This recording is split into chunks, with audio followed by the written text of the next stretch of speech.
Selamat pagi kawan-kawan, wartawan, media, semua. Kita ini ada 9 wali songo. Nah, kebetulan saya sesuai musyawarah sudah ditunjuk sebagai Ketua KPPU 5 tahun ke depan, tetapi kami adalah kolektif kolegial. Yang pertama kami sampaikan bahwa kami butuh kawan-kawan media semua. Ya, wartawan, media pers, elektronik. Karena apa? Karena KPPU ini sangat strategis. Salah satu amanah reformasi yang langsung diwujudkan dalam bentuk undang-undang adalah Undang-Undang Nomor 5 Tahun 99 yang menyangkut tentang apa? Anti monopoli dan persaingan usaha yang sehat. Di mana itu semua adalah menjadi objek pengawasannya KPPU. Ini yang pertama. Yang kedua, tugas KPPU apa? Menjaga kemitraan. Bagaimana kemitraan pengusaha-pengusaha besar itu mesti kerjasama, outsourcing, subkon dan sebagainya dengan UMKM, usaha kecil dan menengah. Ini tugas kami. Dan di dalam Undang-Undang Ciptaker, ya, Undang-Undang Ciptaker, dulu kalau kami untuk pengawasan yang melaksanakan monopoli, merger, ya kan, akuisisi itu dulu dendanya itu hanya maksimal 25M. Tetapi di Undang-Undang Cipta Kerja ini luar biasa, dikasih amanah kepada KPPU apa?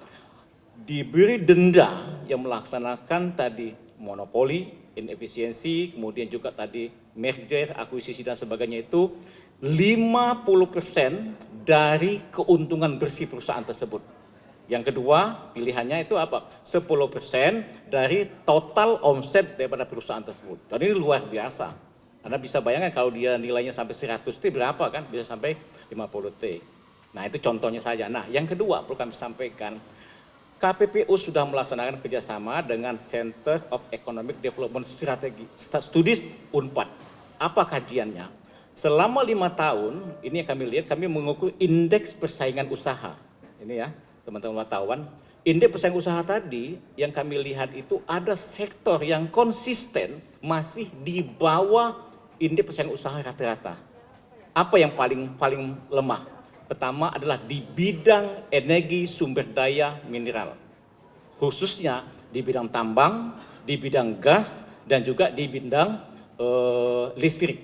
Begitu juga di sektor konstruksi. Ini yang akan menjadi salah satu target kami dalam 100 hari pertama ini untuk kami awasi dengan baik supaya di sektor ini tidak terjadi monopoli yang menciptakan inefisiensi yang memberatkan kepada rakyat. Nah, yang kedua, sebagaimana telah Bapak Ibu, teman-teman ketahui bahwa selama ini KPPU sudah melaksanakan dengan baik ya, melaksanakan pengawasan tentang pasar digital. Begitu juga dengan aspek apa? Aspek ketahanan pangan. Karena pangan ini menjadi penting untuk kita awasi supaya tidak terjadi monopoli yang tidak sehat. Karena tugas daripada KPPU sesuai undang-undang itu ada 3. Menjaga kepentingan publik, yang kedua membuat efisiensi perekonomian nasional, yang ketiga salah satu upaya mewujudkan kesejahteraan masyarakat Indonesia. Silakan kalau ada yang mau bertanya untuk supaya menguatkan KPPU ke depan, silakan.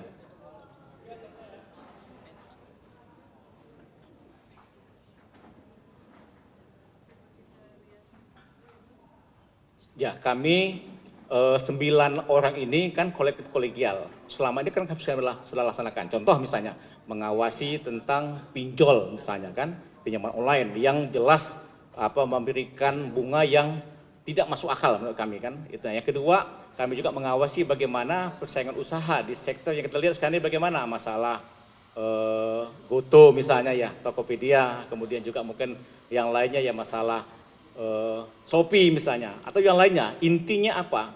Kita akan menjaga kepentingan nasional, menjaga persaingan usaha, semua barang usaha ini bisa betul-betul terwujud dengan baik. Oleh sebab itu apa? Aspek harga kita mau jaga, kemudian bagaimana di aspek juga merger, akuisisi, ini jangan sampai tidak dilaporkan kepada KPPU, karena dendanya juga luar biasa. Dendanya berapa teman-teman? Per harinya 21 miliar per hari loh. Kalau terlambat merger, jadi ada merger di perusahaan, baik dari internasional, Google misalnya, atau siapapun. Ya. Dan kami akan mengangkat ya pengawasan kami ini betul-betul kepada perusahaan yang punya kontribusi besar kepada PDB kita, pada pertumbuhan ekonomi kita. Jadi bukan lagi yang main kelas-kelas ecek-ecek.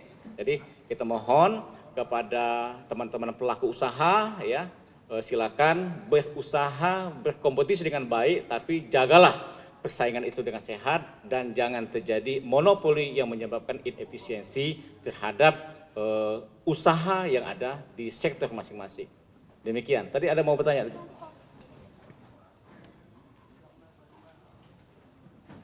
Ya, salah satu tadi ya, yang selama ini kami perhatikan, ini 5 tahun konsisten kami awasi berdasarkan kerjasama KPPU dengan lembaga tadi Unpad tadi. Tadi sektor USDM. Contoh yang saya lihat misalnya ya, ini kami dapat surat dari Menko Maritim dan Investasi tanggal 30 Januari ini KPPU mesti ada sikap terhadap bagaimana monopoli di aftur misalnya. Ini kami akan bahas.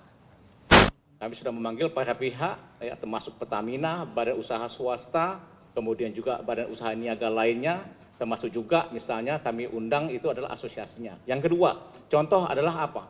Target RPJMN tentang jaringan gas rumah tangga, 4 juta sambungan rumah yang ditargetkan oleh Pak Jokowi dalam RPJMN, hari ini baru tercapai 800.000. Di mana itu lebih hanya dimonopoli oleh PGN. Ini contohnya saja ya. Dan ini kita akan mengkaji, karena kita bisa ada kajian, kita ada deputi kajian dan advokasi akan mengkaji. Kenapa ini tidak tercapai? Padahal 5 tahun dalam RPJMN visi presiden sudah ada skema, maksudnya ada KPPU. Kenapa KPPU-nya tidak berjalan? Nah, kita akan lihat ini, kenapa terjadi ini tidak berjalan. Karena apa? Ini dampaknya kalau tidak berjalan gas, LPG 3 kilo yang ada sekarang ini 75 triliun per tahun. Kalau 10 tahun rata-rata berarti 750 triliun. Ya kan? Di mana 70% itu impor, itu tak akan jalan. Uang itu akan habis saja. Padahal kalau gas ini menjadi substitusi daripada LPG.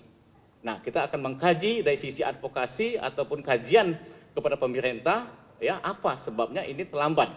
Karena selama 5 tahun ini tidak ada lagi menggunakan APBN. Dulu 5 tahun sebelumnya masih ada APBN, sekarang full di dalam rencananya itu hanya dikaji kepada badan usaha PGN dalam hal ini anak perusahaan Pertamina, ya, subholding gasnya. Sama itu yang kedua KPPU. Tapi kerjasama pemerintah badan usaha ini belum sama sekali dilaksanakan sampai hari ini. Ini contohnya saja. Jadi ini akan kami lihat dari sektor tambang juga, dari upstreamnya, dari hulunya, midstreamnya bagaimana masalah smelter misalnya. Kemudian juga menyangkut listrik misalnya. Ya, kita kepengen bagaimana komitmen menuju energi terbarukan, membuka peluang usaha kepada bukan hanya kepada PLN, ya, kepada swasta juga untuk kolaborasi sinergis untuk membuat harga listrik itu lebih murah dan lebih sesuai dengan kondisi kebutuhan masyarakat. Silakan.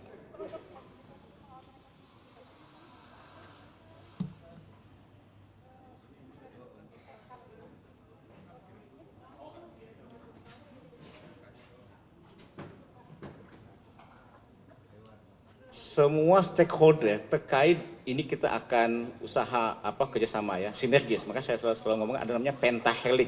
Pentahelix itu akademis, bisnis, government, civil society, termasuk teman-teman wartawan, media. Apa itu government? Berarti termasuk KPPU dengan lembaga lain, dengan Kominfo, tadi sampaikan OJK, dengan misalnya UMKM, dengan Menteri Perdagangan, Kementerian Perdagangan. Ya. Jadi semua stakeholder yang terkait dengan bidangnya kita kerjasama. Kalau tadi SDM adalah sektornya, akan sama SDM kami komunikasi dengan badan usaha yang ada di sektor itu. Begitu juga di pasar digital ini tadi gitu ya. Jadi kita akan koordinasi seperti apa yang sudah jalan sama Kementerian Koperasi ya, sudah jalan gitu kan. Tinggal kita sinergiskan karena kita punya konsep mengusulkan ya, walaupun ini bukan inisiatif dari kami, tapi saya sudah koordinasi sama Kementerian Koperasi juga mendukung undang-undang tentang pasar digital. Ini mesti diantisipasi supaya kita jangan sampai membuat satu kebijakan yang sifatnya itu sesaat tapi jangka panjang. Dalam 25 tahun ke depan dengan kita membuat undang-undang pasar digital, kita mampu mengantisipasi apa yang akan terjadi 5, 10, 20 tahun kemudian. Dalam konteks kami adalah mewujudkan persaingan usaha yang sehat. Ya. pelaku usaha siapapun dia, mau dari luar negeri masuk ke Indonesia, atau ke sesama dalam negeri, dia mesti mewujudkan efisiensi, kemudian kompetisi yang sehat sesama badan usaha, termasuk di pasar digital. Oke, cukup.